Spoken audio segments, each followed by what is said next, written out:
Okay, so good day for today. So we're going to discuss a sample problem on portal method. Okay, so first of all, so let us have a background on this method. This is an approximate method in analyzing frames for lateral loads. Okay, so actually we have two methods. We have this portal method and the other one is the cantilever method. Okay, so basically the portal method was developed initially by A. Smith in 1915 and it is generally considered to be appropriate for the approximate analysis for relatively low building frames. While on the other hand, yung cantilever method naman, that is considered to be appropriate for approximate analysis for relatively high building frames naman. Okay, so we have these two assumptions that we have to make for portal method. Okay, so let us apply these assumptions in solving the approximate axial forces, shears, and moments for all the members of this frame shown using again portal method. Okay, so we have this given frame. So this is 16 feet, this is 12 feet, while this is 30 feet, and this is 20 feet. And it is loaded with a lateral load of 20 kips to the right at joint D and 10 kips to the right at joint G. Okay, so applying the first assumption, again, the first assumption is that an inflection point is located at the middle of each member of the frame. So meaning to say that at the mid-span of all the members, so let's say for the girders or for the beams, for the horizontal members, if this is 30 feet, so at the middle, which is at 15, so there exists a point of inflection. Okay, so this is 15, this is 15 feet, 15 feet. Likewise here, at the middle, at the mid-span, if this is 20 feet, so that is at 10, 10, 10, 10. There exists the point of inflection. Likewise, for the columns, if this is 16 feet, so at the mid-height, which is that it's 8, 8, mid-height, so that's 8, 8. Likewise here, 8, 8. So there is also an inflection point. Likewise, on this column, if it is 12, so that would mean 6, 6. So there you have the point of inflection. What is point of inflection? Point of inflection is the point within the span of the member wherein the moment is equal to 0. That is the point wherein the concavity of the moment diagram changes from concave upward to concave downward. Okay, so that is again the point of 0 moments. Okay, so that is an assumption used for portal method. Actually, that is the same assumption used for cantilever method also. Now, the second method or the second assumption used for portal method is that on each story of the frame, interior columns carry twice as much shear at the exterior columns. Again, yung interior columns daw, so for this example, so the interior columns are BE and EH. So yung shear forces daw dyan sa interior columns would be twice as much shear on the exterior column. Okay, so let's do this here. So if I'm going to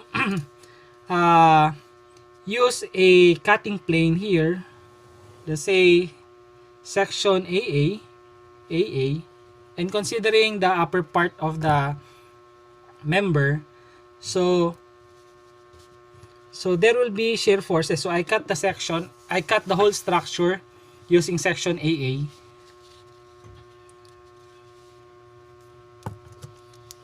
So basically it would be like this.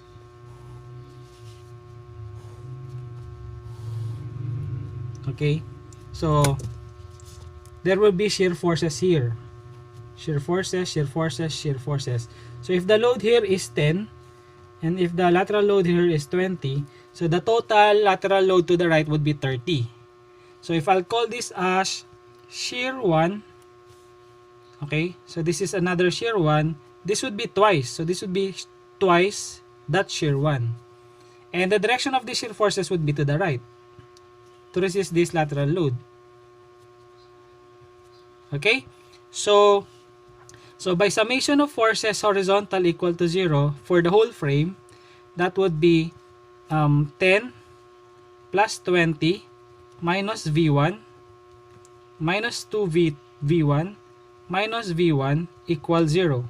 So that would be 30 minus 1, 3, 4 V1 equals 0. Therefore, the shear V1 would be equal to 30 divided by 4.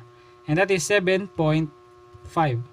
So that means that the shear force here is 7.5.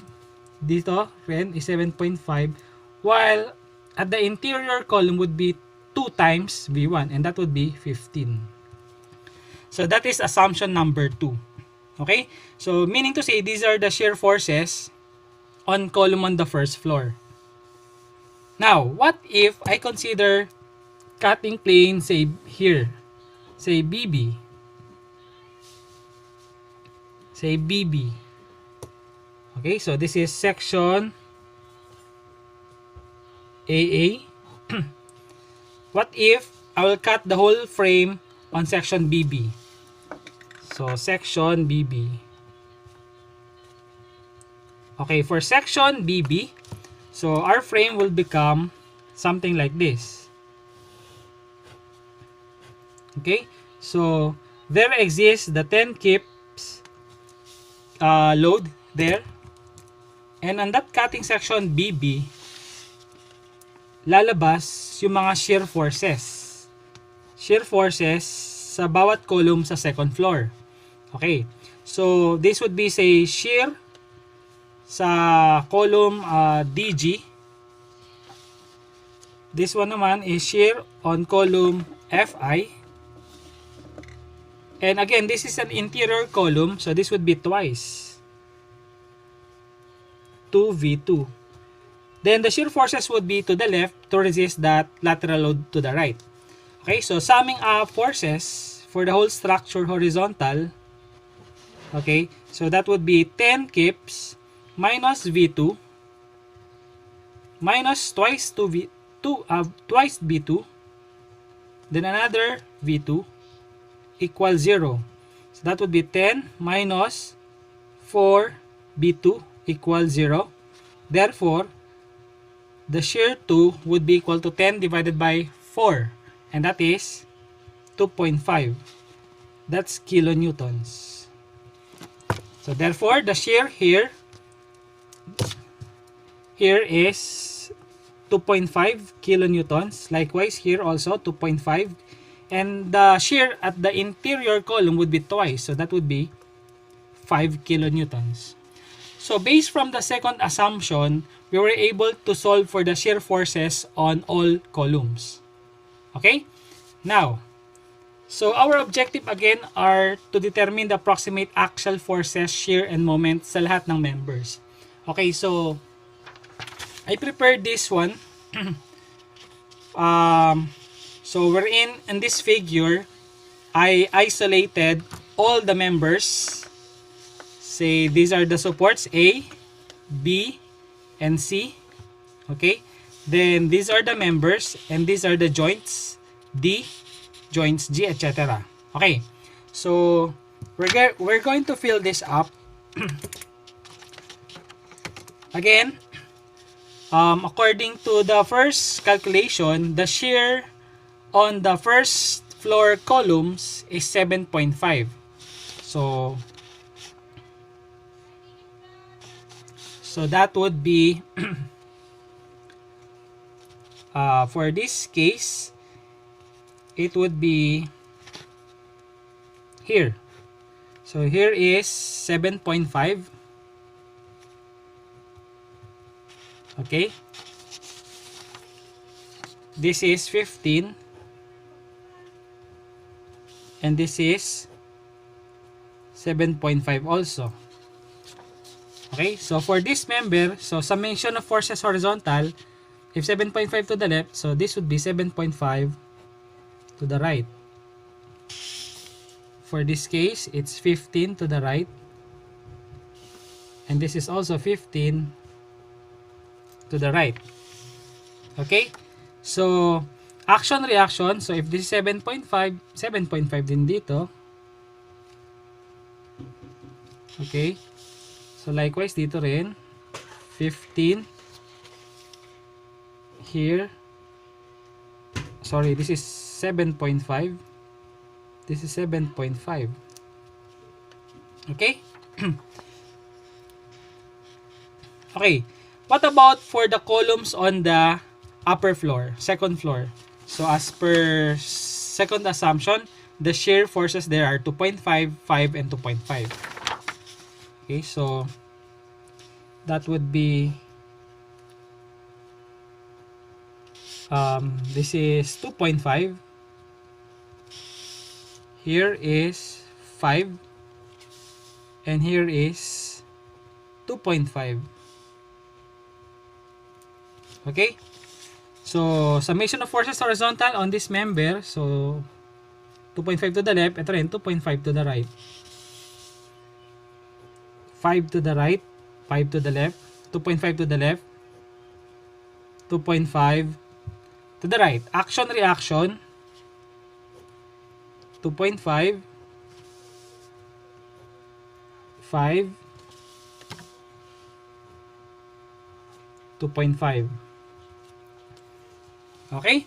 So these are the shear forces on the columns. So for all 6 columns. Okay. Now, so dapat summation of forces, summation of moments should be applicable here. Equilibrium equation shall be applicable here also. Okay? So let's say for the support, if that's 7.5 action reaction, this is also 7.5. So it follows that the horizontal reaction at support A would be 7.5 kilonewtons. For support B, so this is 15. Summation forces horizontal, so the support reaction horizontal would be 15 kilonewtons. Likewise here, 7.5. So this would be 7.5. So these are now the horizontal support reaction. 7.5, 15, and 7.5. Okay? Now, how about for this case? Let us work with the horizontal forces muna lahat, no, para So at this joint, so we have 10 kilonewton to the right, tapos ito 2.5 to the left. So what would be the horizontal load here? So that would be the axial force on member GH. Okay? So 10 tas 2.5. So to make it in equilibrium, so dapat meron siyang 7.5 dito. Okay? Para 7.5 plus 2.5, that would be 10s. Okay? Kung may 7.5 dyan, it follows that this would be also 7.5. So yun yung axial. Kung may 7.5 dyan, so dapat may 7.5 din dito. May 7.5 din dito. Okay, so pasa-pasa lang. Summation of forces, 7.5, 7.5, 7.5, 7.5 din. Wait. So, I made a wrong calculation here. 7.5 here, 7.5. Now, I have a 5 here. So, to make this joint in equilibrium, summation of forces horizontal, what should be the magnitude of this para mag-equilibrium? Okay, so that should be 2.5. Kasi may 7.5 dito, tapos may 5 dito. So, to make it equilibrium, this would be 2.5. 2.5. Okay? So, 2.5, this is 2.5. This is also 2.5. This is also 2.5. So, at joint I, as you can see, 2.5 to the right, 2.5 to the left. Okay, equilibrium na siya. Okay. Okay? So, how about for this case? So, 2.5 yan. So, pasa mo rito. This is to the left, so this would be to the right. 2.5. Okay? Itong 5, pasa mo rito. We have 5. Here, 2.5. Okay. Horizontal. Summation of forces horizontal at this joint. May 20 ka, may 2.5 ka, tapos may 7.5. So, how much is left? E di 20 plus 2.5, diba? Minus 7.5. So, that would be 15. So, to make it this in equilibrium, so, kailangan tayong maglagay ng horizontal load dito ng 15. Okay? So, kung 15 yan, so this would be also 15. Kung 15 yan, 15 din to. Kung 15 yan, 15 din to. Okay? Now, may 5 doon, may 15 dito, may 15 dito. So, ilan dapat to? So, to make this in equilibrium, 15 plus 5 is 20. So, dapat ito rin maging 20. So, kailangan ko mag-exert ng kaliwa na 5 din para maging equilibrium. So, kung 5 yan, 5 din to. 5 din to. 5 din to. Check natin, equilibrium ba siya? 5 to the right, 2.5 to the right, 7.5. Equilibrium with the 7.5 to the left. So, tama naman. So, that would be a way of checking kapag nasa dulo na kayo. Okay. So, what else? Ano pa yung horizontal forces natin? So, wala na, no? So, we're done with all the horizontal forces at all members and at all joints. Ang horizontal forces sa column, lumalabas sila yung mga shear forces. Yung horizontal forces natin sa mga beams or girders, sila yung lumalabas na mga axial forces. Okay? So, we're done with the axial horizontal forces. So, this time, let's move to, let's say, moment naman. Okay? So, let's go to the moments. Okay. So, let's start here.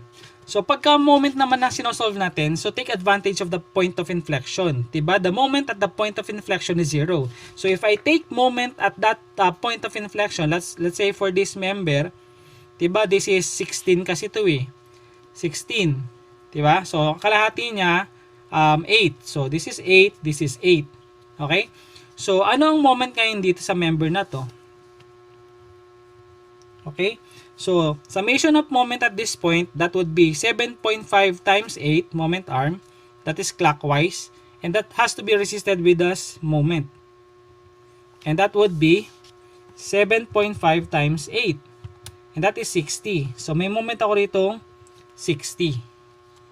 Okay? So, kung may 60 ako dyan na counterclockwise, action, reaction, so meron din na akong moment dito. Okay? Counter, so this will be clockwise, so 60. Then at joint A, kung clockwise yan, 60, so dapat ito ay counterclockwise, 60. So, yan na ngayon yung moment reaction natin sa A. Okay? So, again, our reaction at A horizontal is 7.5 kilonewton to the left. Then, our moment at A is equal to 60 kilonewton meter and that is counterclockwise. Okay? So, mamaya na lang yung RAY. Mamaya, masasolve natin siya. Okay? Kung 60 yan, 60 rin to. Okay? So, how about for this member naman? For this member, if I take moment at the point of inflection, the summation of moment here should be 0 also. So, 7.5 times 8, so that is 60 rin, clockwise. So, the resisting moment should be counterclockwise. And the magnitude also is 60 para maging equilibrium siya. Okay? So, 60 yan, action, reaction. So, dapat may moment din dito. 60 rin to. Okay? Counterclockwise, so that would be clockwise 60. Okay? Okay, so dito naman tayo sa member na to. So, yung sa point of inflection again, the moment there is 0. So, yung shear dito is 2.5. 2.5 of 6. 2.5 times 6. The moment is 15. 15. So, the moment due to 2.5 is 15. 15 is clockwise. So this has to be resisted by a counterclockwise moment, which is also 15 in magnitude. Okay, 15. So dito, ganun din, no? The moment here is also 15. Okay? Kasi 2.5 times 6 yung distance, that's 15 clockwise. So it should be resisted by the opposite moment of 15 counterclockwise. So kung 15 yan, action-reaction, may 15 din tayo dito. Opposite directed. So 15 din yan. Okay? So yun na yung 15. Now, kung may 15 ako dito, joint G2 eh. So dapat ang summation of moment natin dito should be 0. So ang moment lang natin sa joint is 15. So may moment ako dito 15, dapat may moment din ako dito. So that moment ko ron 15 din. So what will be the magnitude is 15. Asan yung direction? So kung ito ay clockwise, dapat ito counterclockwise. So yun yung moment doon. 15. Okay? So ganon. Now, kung may 15 ako dito, papasok ko rito, may 15 din dapat ako dito. Which is, clockwise naman, 15. Okay? Now, pagdating naman dito, so may point of inflection tayo rito, right? Okay, point of inflection. So, if I sum moment at this point, for this member, may malalabas dyan naman na shear. Shear. Okay? So, what would be the shear? So, the direction of the shear, if I sum moment at this point, that would be 15 yung moment clockwise. So, yung shear dapat is counterclockwise. Okay? And what is the magnitude of that shear? That would be shear times 15 is equal to the 15 na moment. So, therefore, the shear here is equal to 1. So, 1 ang magnitude ng shear doon. Kung shear dyan is downward 1, so pagdating dito, may shear din dapat dito na upward naman, na 1. Action-reaction, 1, 1. Okay? So kung may 1 ako na shear dito, so magkakaroon ako ng force dito na vertical. Okay? So, summation of forces vertical at this joint. So kung may 1 pataas doon, so dapat meron akong 1 pababa. 1 pababa. At action-reaction, kung may 1 pababa ako dito, dapat magkakaroon ako ng 1 dito na pataas. 1 pataas. So, kung may 1 ako pataas dyan, for this member naman, summation of forces vertical, dapat may 1 din ako rito. Kung pataas siya ron, dito naman, magiging pababa siya. Diba? So, kung may 1 akong pababa na vertical load doon, action-reaction, papasok ko rito sa joint. So, meron akong pataas na 1 din. Okay? So, may 1 na yan. Now, pag dito naman ako tinignan ko yung member na to, yung girder. So, the moment here is 15, right? For this member. So, pag pinasa ko dito, magkakaroon din ng member dito na moment ng 15. Okay, so nagka 15 din galing doon. Now, for this joint, dapat ang summation ng moment natin sa joint should be 0.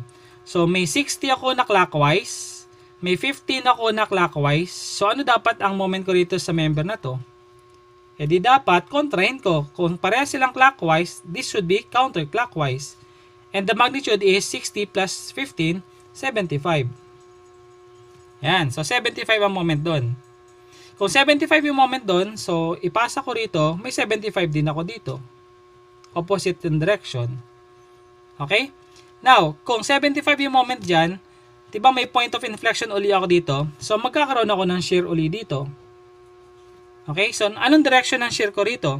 Ang moment ko rito is 75, which is clockwise. So, para maging ma-resist siya, the shear should be downward. And how much is the magnitude of this shear na downward? 75 clockwise, ito, shear times 15.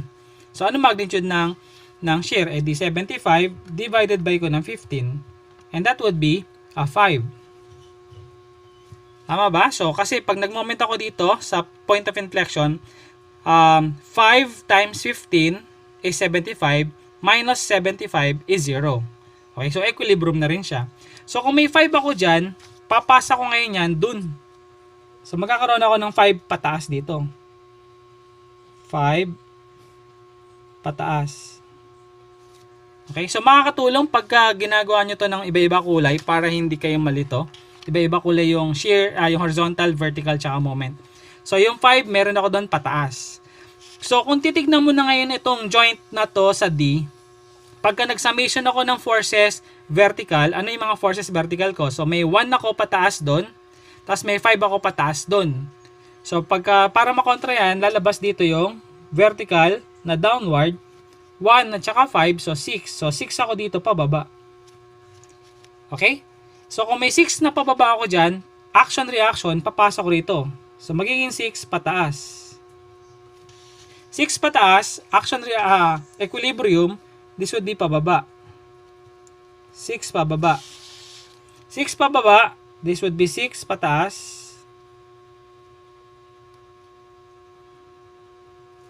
Therefore, the reaction here should be pababa na 6.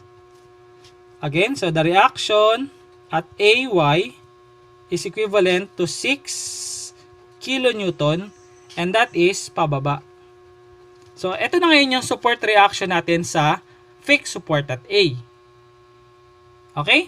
So, kompleto na ba? So, kung titignan mo, kompleto na yung reaction natin sa A. For this column AD, kompleto na rin, no? So, we have the moment of 60. Tapos, ang axial natin 6. Tapos, yung shear natin 7.5. So, kompleto na. Tatlo lang naman yung dapat natin malaman yung mga forces sa kada member eh. Shear, axial, tsaka moment. Okay? How about for this column? Anong column to? Column DG. So, ang shear niya is 2.5. Ang axial niya is 1. Tapos, ang moment niya is 15. So, yun yung tatlong unknowns. Okay. So, tapos na tayo sa dalawang columns. At saka yung reaction dito sa support. So, igapangin natin, papunta tayo ngayon sa beam. Okay. Pagdating sa beam, okay, as you can see, let's say for this beam GH, so may shear 1, may axial tayo 7.5, tapos may moment tayong 15. Okay, so alamin natin yung mga forces dito. So, yung axial niya 7.5 na. So, what would be its shear? So, kung may 1 pababa dyan, so the shear here would be pataas. So, 1. Equilibrium, horizontal, summation of forces, vertical. Okay? Tapos, yung moment. Ano yung magiging moment niya? So, kung may 1 dyan, so, summation of moment at this point of inflection is 0. So, 1 times 15. So, that is 15. Counter. So, dapat kontrahin siya ng clockwise na 15 para maging equilibrium. Okay? Okay. Now, so, ipapasa natin ngayon yung 15 dito. So, pag pinasa natin dito yan, so, ito yung 15. Tapos, yung 1 pataas, pagpasa rito, magiging pababa. Okay? So, yun na, napasa natin doon. Ganun din yung gawin natin dito. Okay. So, kung may 5 dyan na pababa, this would be 5 pataas. And ang moment dito is 5 times 15. 5 times 15 to the counterclockwise. So, this should be it should be resisted by a clockwise ng 5 times 15 is 75. Check ko lang, okay? 75. Then, yung 75 na yan, ipasa natin dito. So, 75 yan. Tapos, yung 5, pasa ko rito. Pataas, ito maging pababa. Ayan. So, napasa na natin. Okay. The next is yung column naman na to. Okay? So, let's have the column here. So, point of inflection, tapos may shear na 5. So, the moment is 5 times 6. So, that's 30. So, para ma-resist siya, so that would be counterclockwise na 30. Okay? So dito, 5 times 6, yung moment arm, 5 ang shear. So the moment is 5 times 6, 30 clockwise. So kailangan ma-resist siya ng 30 na counterclockwise. So yun, okay. Tapos, so yung 30 na yan, ipasa ko dito. So that would be 30. Tapos yung 30 rito, pasa ko naman dito. That's 30. Okay? Tapos for this column naman, ganun din. So the moment here is counterclockwise.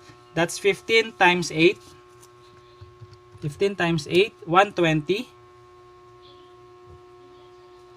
120. So pag pinasa ko rito, 120 rin siya. Okay? Tapos dito naman, ganun din, 15 times 8. So, kontra siya ng 120 rin to. Pasa ko rito, 120 rin to. Pasa ko dito, therefore, the reaction, moment at support B would be, so moment at B is 120 kilonewton meter, and that is counterclockwise. Okay, so yung reaction sa B, X is negative or 15 kilonewton to the left. Okay? Now, how about yung shear? I mean yung vertical forces. Okay, so magsimula tayo dito sa saan ba?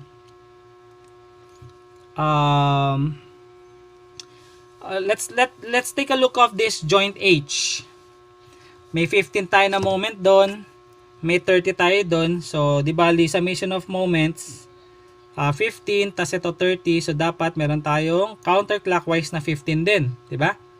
Para maging equilibrium. So, kung 15 yan, so this would be also 15. 15 din yan. Okay? So, dito naman, sa joint E. So, may mga moment na tayo sa tatlo.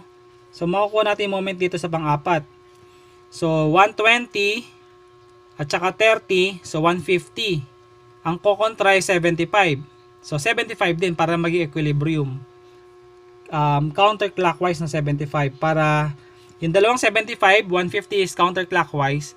Yung 120 at saka 30 clockwise, 150 rin. So this is an equilibrium. Okay?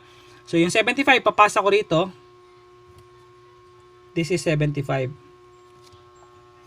Okay?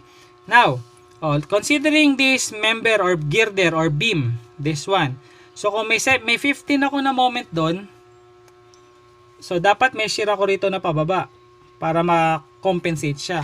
And how much is the magnitude of that shear para maging summation of moment sa PI should be 0. So that is 15 divided by 10. Tama ba? Tama.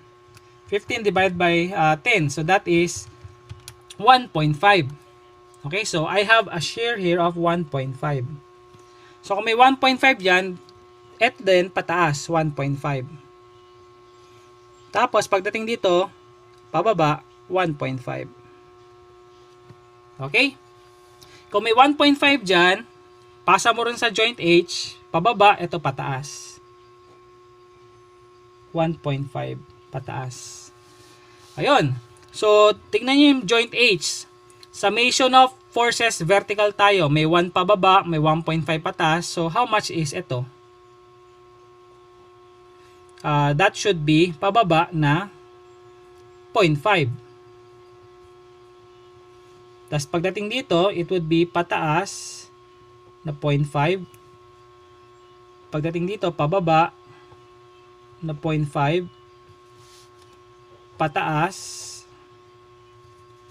Okay? Na 0.5. Ayun, pataas na 0.5. There. Okay.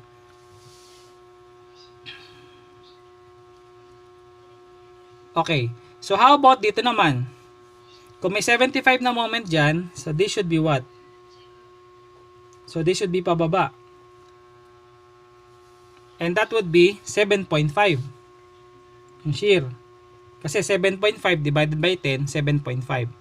Kung 7.5 yan, ito pataas, 7.5 din. Then ito ay pababa, 7.5 din. Okay? Kung 7.5 yan, pababa, ito pagdating dito, pataas. 7.5 pataas. Okay, so summation of forces vertical dito sa joint na to, yung mga green. So may 5 na pababa, 0.5 na pataas, 7.5 na pataas. So ilan dapat dito?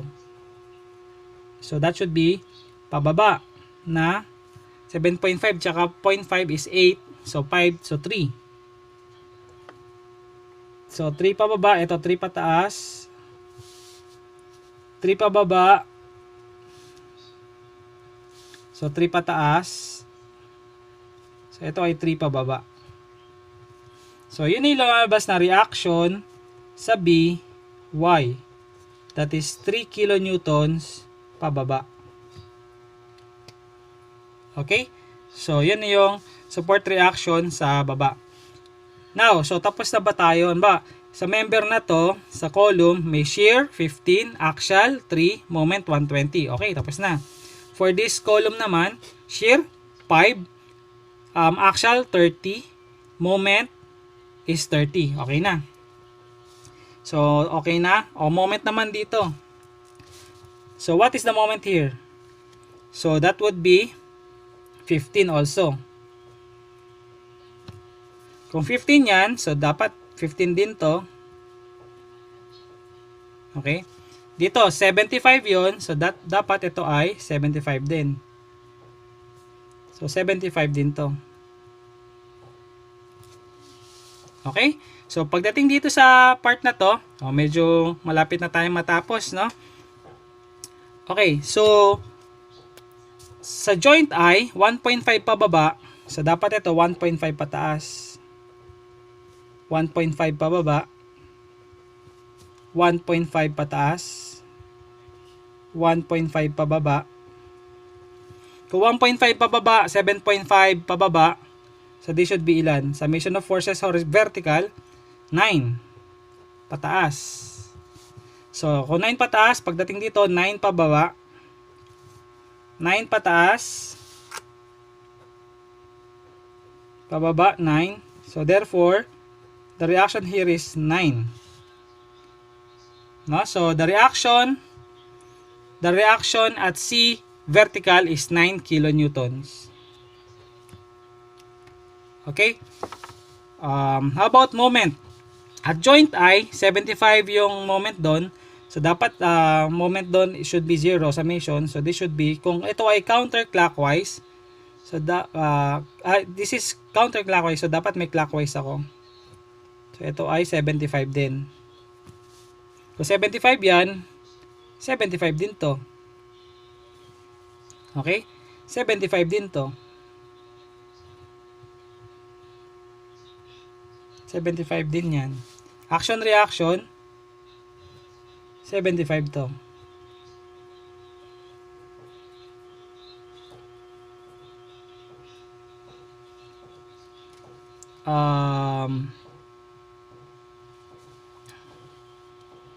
Sorry, this is 15 pala. Sorry. Mali ng tingin. So, this is 15, this is 15. So, this should be 15 also. 15 to, 15 yung moment. 15 yung moment, sorry. 15 yung moment. That is coming from here, 15. So, kung 15 to, 75 to, so, ilan ang moment ngayon dito?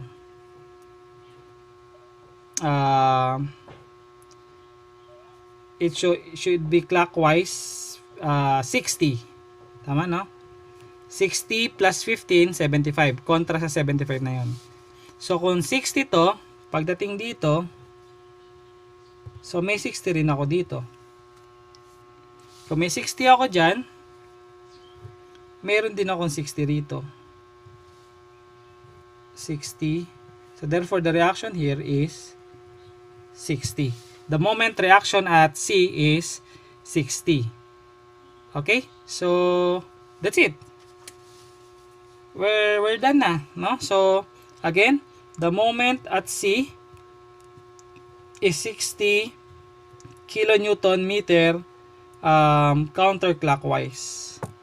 The reaction at C horizontal X is 7.5 kilonewton to the left.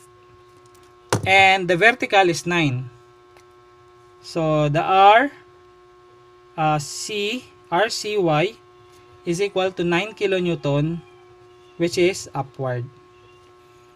Okay, so this is now complete.